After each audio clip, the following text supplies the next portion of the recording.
At least 50 people lost their lives, and thousands of homes were destroyed due to heavy rains and flooding in central Afghanistan.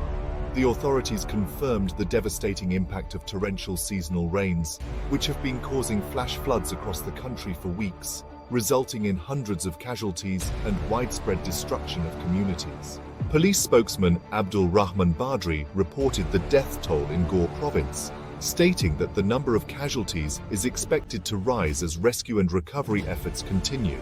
The floods have also inflicted significant damage to agricultural land, bridges, culverts, and infrastructure, affecting livelihoods and displacing many families. Abdul Wahid Hamas, spokesman for Ghor's provincial governor, mentioned that dozens of people are missing, adding to the humanitarian crisis caused by the floods. The recent wet spell, which began on Friday, has severed key transportation routes, isolating affected areas and hindering relief operations.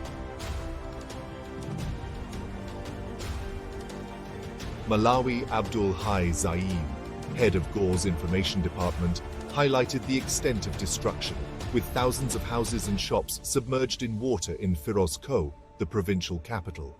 The situation is compounded by the challenges faced by people displaced in earlier floodings, who are in urgent need of humanitarian aid.